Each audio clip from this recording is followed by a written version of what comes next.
Selamat pagi semuanya. Hari ini kita lanjut materi kita, ya.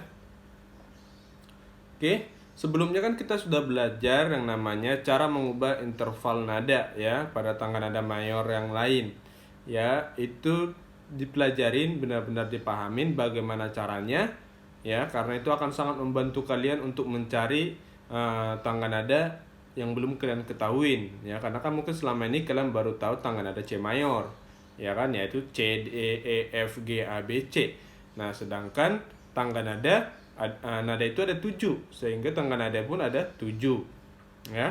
Walaupun sebenarnya kalau dikatakan ya nada itu sebenarnya ada 12, ya, sehingga tangga nada pun harusnya ada 12 harusnya sebenarnya, ya. Cuma kita akan belajar secara umum aja. Ya, secara umum tangga nada itu ada 7, sehingga tangga nada pasti ada 7.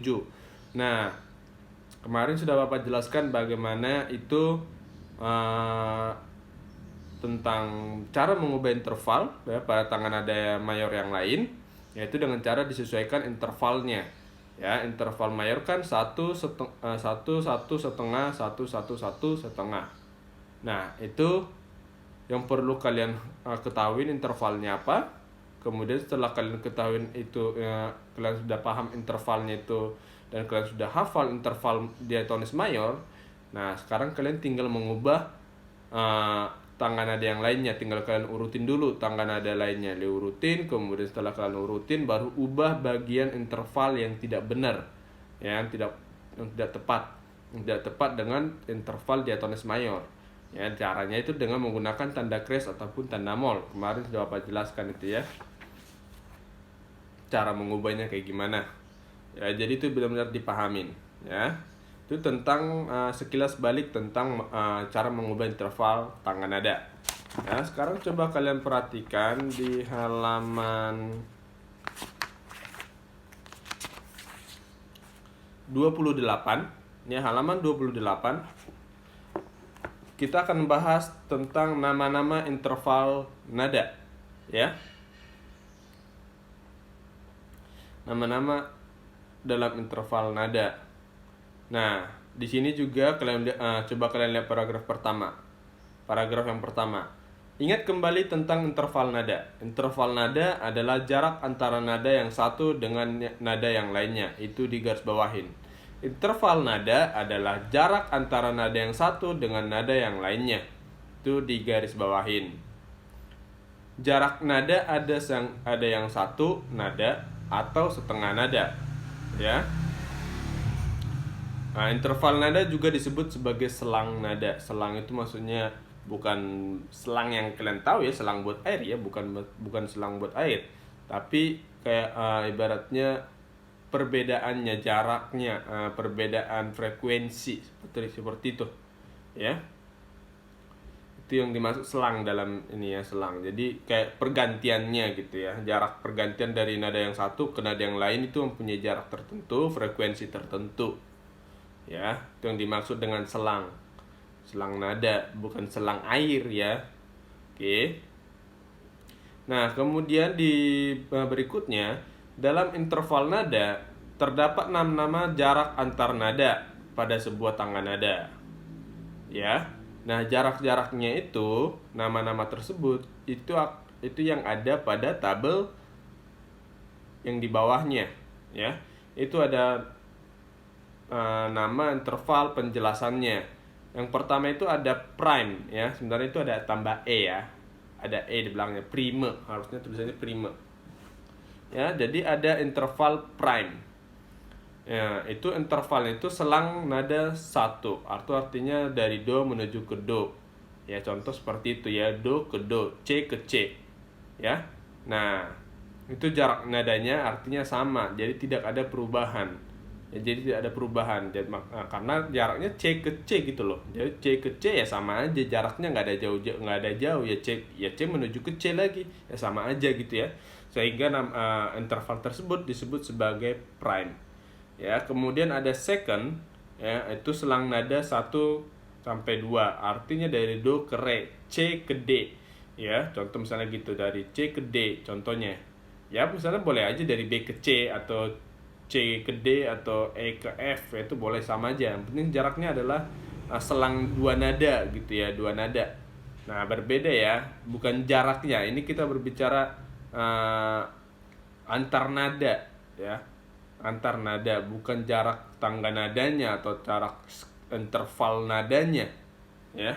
Bukan interval skalanya. Kita itu berbicara tentang jarak nadanya. Ya, jadi misalnya kayak C ke D, E ke F, G ke A, atau B ke C.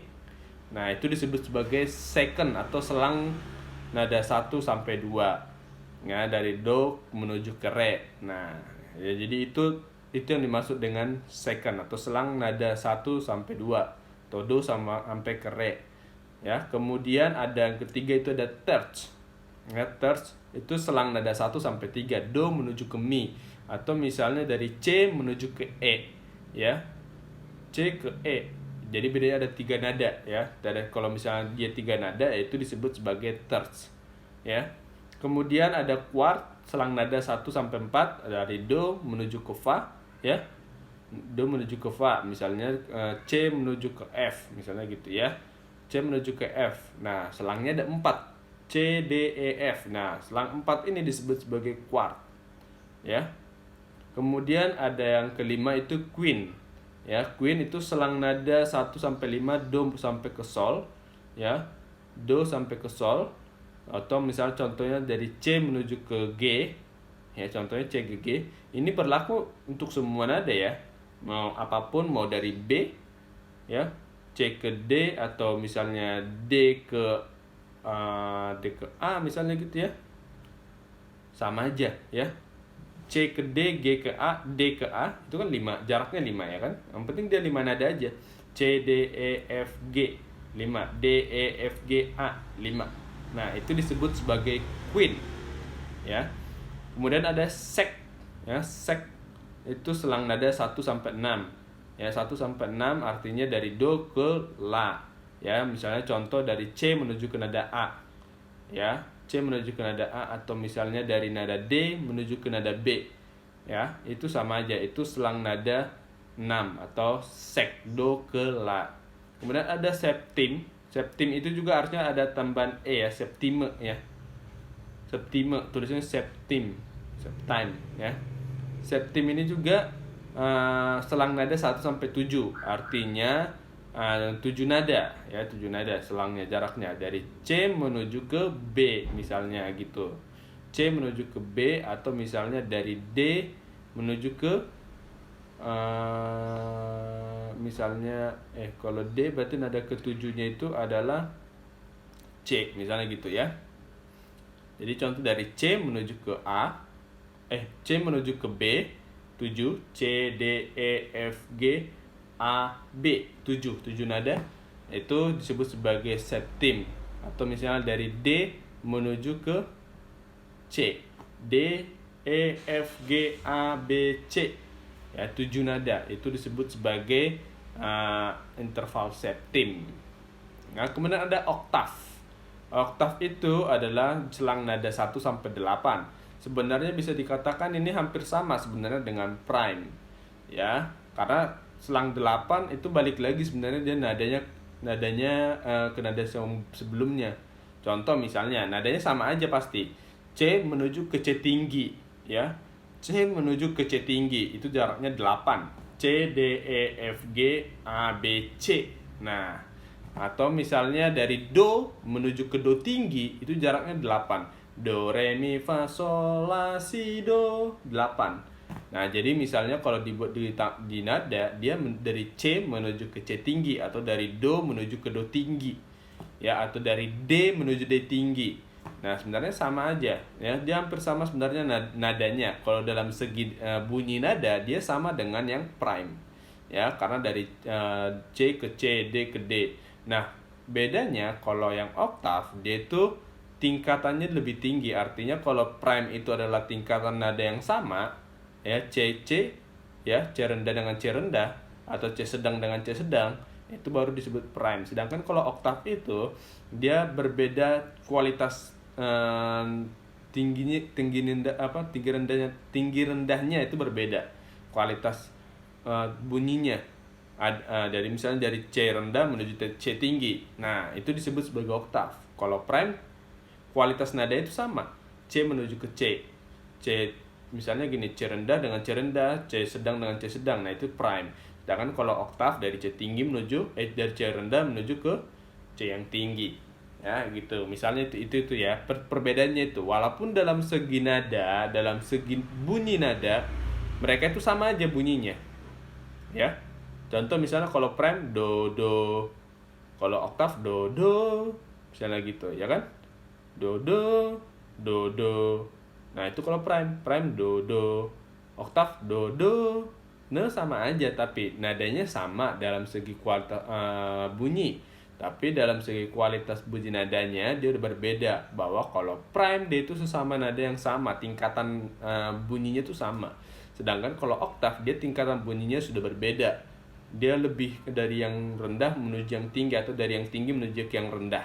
Ya, jadi do do do do do do do do.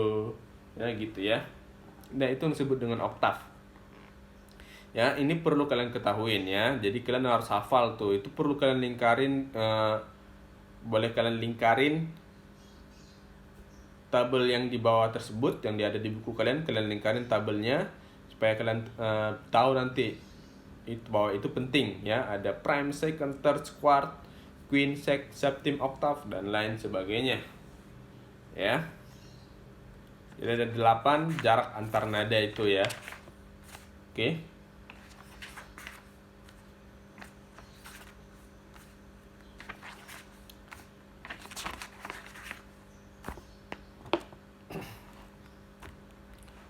Nah, selanjutnya kita akan bahas pada halaman 40. Silakan dibuka halaman 40. Ya, di halaman 40 kita akan bahas tentang tari tunggal. Tari tunggal ya, di dalam tari tunggal ini terdapat sebenarnya begini. Di dalam seni tari itu terdapat 3 macam jenis tari, yaitu tari tunggal, tari berpasangan ataupun tari berkelompok, ya. Nah, itu ada di buku penjelasannya di buku kalian di paragraf yang pertama. Coba kalian perhatikan paragraf yang pertama. Di dalam seni tari terdapat 3 macam jenis tari, yaitu tari tunggal, tari berpasangan, dan tari berkelompok. Artinya ada tari tunggal, ada yang sendiri, kemudian ada tari berpasangan 2 orang, ataupun dengan tari berkelompok dengan banyak orang. Nah, secara umum ada 3 jenis tari, yaitu tari tunggal, tari berpasangan, dan tari berkelompok. Ya. Nah, kali ini kita akan bahas tentang tari tunggal. Ya. Silakan kalian garis bawahin pada baris yang keempat.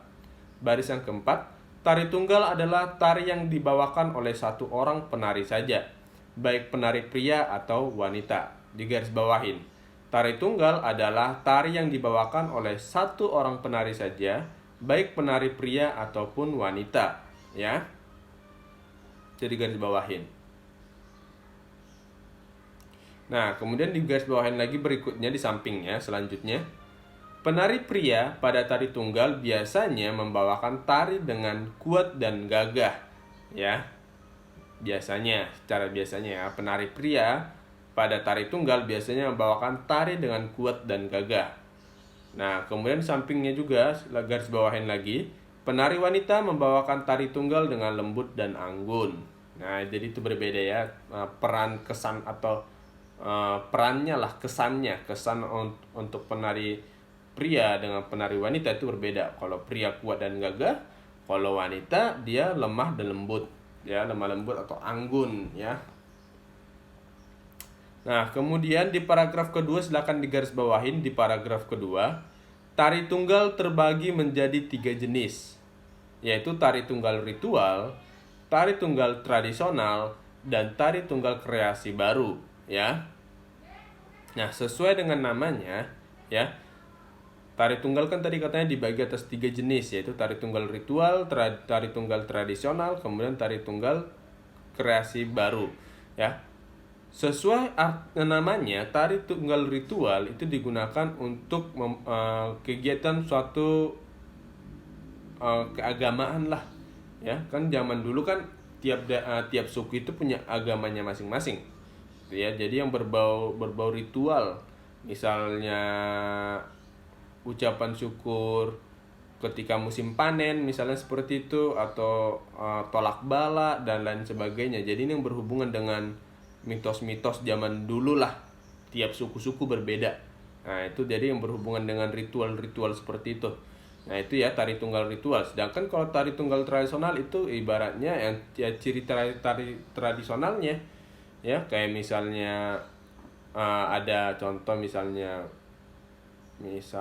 Bali, ataupun misalnya contoh lebih gampang misalnya gini, Medan lah, kalian pasti tahu ya kan, Medan contoh misalnya tortor. Nah itu ya, terus misalnya Bali itu tari legong misalnya gitu. Terus kalau misalnya uh,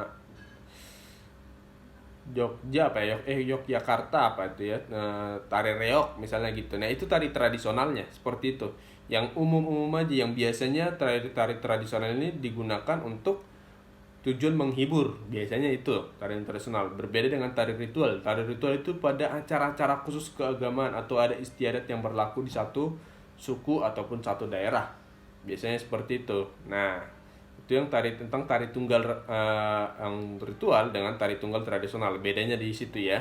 Kemudian ada juga tari tunggal kreasi baru. Nah tari tunggal kreasi baru ini bebas sebenarnya.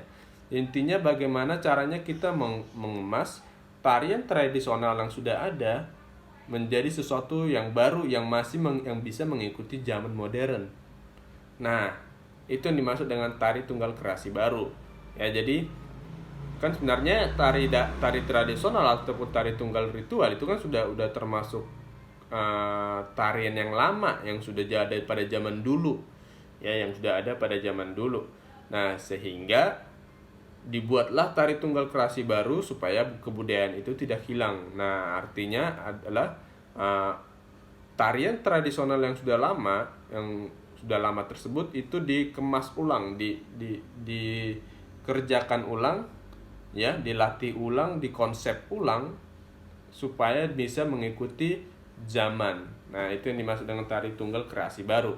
Nah, jadi kalian sudah paham ya, tari tunggal ritual gunanya biasanya buat apa, tari tunggal tradisional gunanya buat apa ya. Tari tunggal ritual itu buat upacara-upacara ada istiadat keagamaan atau ada istiadat suatu daerah atau suatu suku. Kemudian tari tunggal tradisionalnya itu biasanya yang digunakan untuk tujuan menghibur ya, tergantung sukunya ya. Setiap suku biasanya ada tari tunggal tradisionalnya, tari tradisionalnya yang digunakan untuk menghibur ya. Kemudian ada tari tunggal kreasi baru yang bertujuan supaya kebudayaan tersebut tidak hilang, jadi dikemas ulang ya, dibuat ulang, dikonsep ulang dengan mengikuti zaman yang ada ya. Itu yang dimaksud dengan 3 jenis tarian tersebut. Nah selanjutnya itu di samping yang tadi, di baris ketiga tadi ya, tari tunggal ritual dipentaskan untuk acara upacara adat daerah setempat. Nah itu di garis bawahin, tari tunggal ritual dipentaskan untuk acara upacara adat daerah setempat.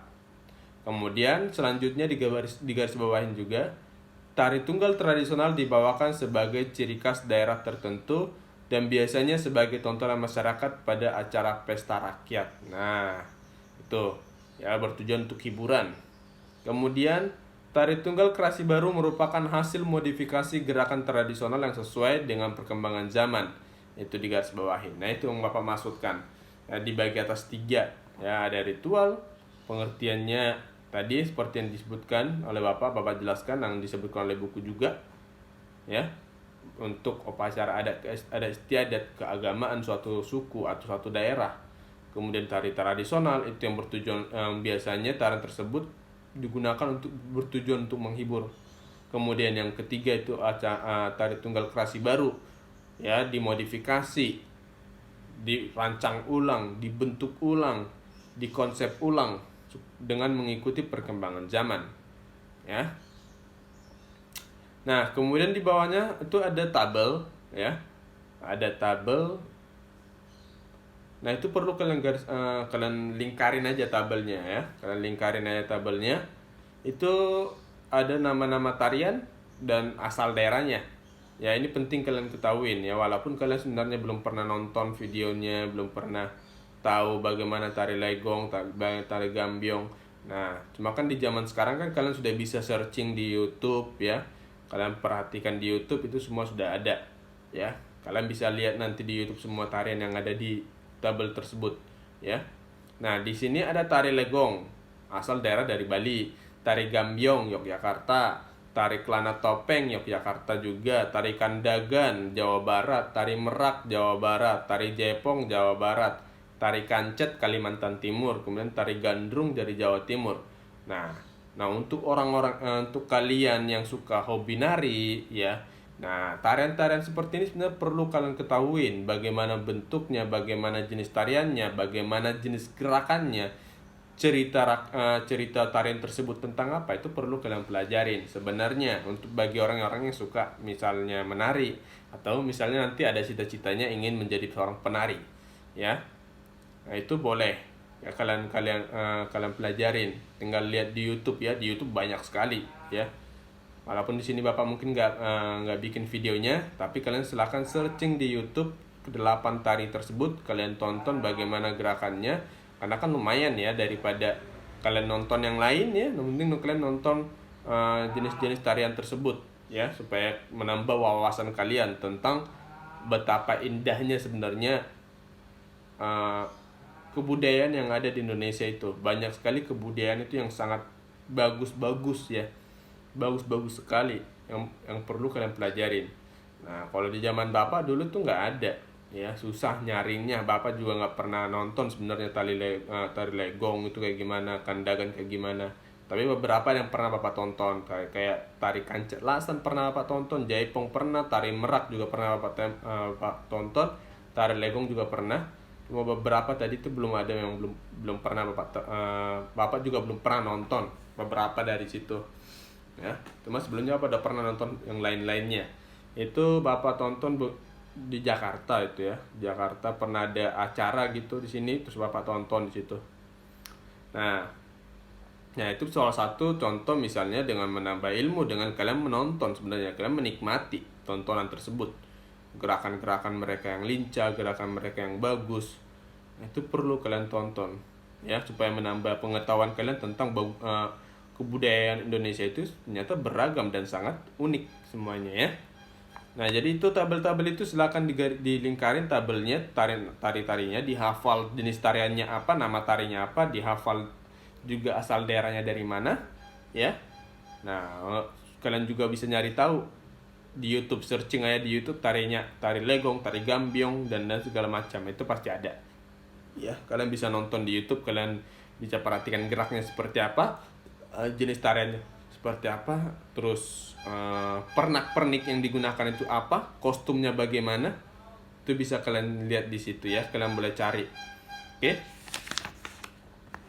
Nah, itu tentang tari tunggal ya. Jadi ingat, tari tunggal tadi itu ada 3 ya. Tari tunggal itu ada 3. Yang pertama itu tadi tari tunggal ritual, kemudian ada tari tunggal tradisional, kemudian ada tari tunggal kreasi baru. Tari tunggal ritual itu digunakan untuk acara adat atau keagamaan suatu suku atau suatu daerah ya. Kemudian ada tari tradisional yang digunakan untuk tujuan menghibur ya. Kemudian ada juga tari kreasi baru, itu yang dimodifikasi dari tarian tradisional yang sudah dimodifikasi untuk mengikuti perkembangan zaman ya. Seperti itu ya. Nah, kira-kira itu dulu materi kita hari ini ya. Materi kita jadi cuma dari materi kita hari ini cuma ada 2 materi yang kita bahas hari ini. Yang pertama tadi adalah tentang interval ya, nama-namanya apa saja perlu kalian ketahuin. Ingat, itu ada 8 jenis interval nada yang perlu kalian ketahuin: prime, second, terce, quart, quint, sek, kemudian septim, kemudian oktav. Itu ada 8. Itu berurutan, jarak 1, jarak 2, jarak 3, 4, 5, 6, 7 dan sampai jarak 8 ya. Itu yang interval. Kemudian kita juga hari ini belajar tentang tari tunggal. Tari tunggal diingat dibagi atas 3, tari tradisional, ritual, tari tari tunggal ritual, tari tunggal tradisional, kemudian tari tunggal kreasi baru, ya. Pengertiannya sudah kalian catat, sudah kalian lihat juga di buku dan Bapak juga udah jelaskan, jadi sudah paham lah harusnya ya. Nah, tinggal kalian sebenarnya tinggal cari aja. Kalau bagi yang penasaran tariannya seperti apa, silahkan dicari di YouTube, itu bagus-bagus semua kok. Tariannya itu bagus-bagus banget semuanya. Ya, silahkan kalian cari tahu itu ya, buat menambah wawasan kalian. Oke.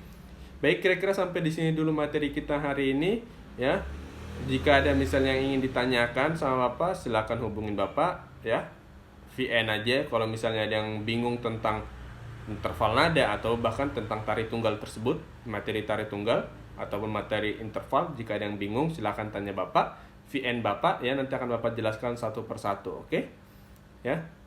Atau misalnya kalau kalian ingin nonton ulang video ini juga silahkan ditonton ya, karena videonya nggak bakal hilang. Kalian tonton aja ya, berulang-ulang sampai kalian paham juga nggak masalah. Oke, baik, sampai di sini dulu materi kita hari ini ya. Kita lanjutkan materi kita di minggu depan, oke? Sampai ketemu di minggu selanjutnya.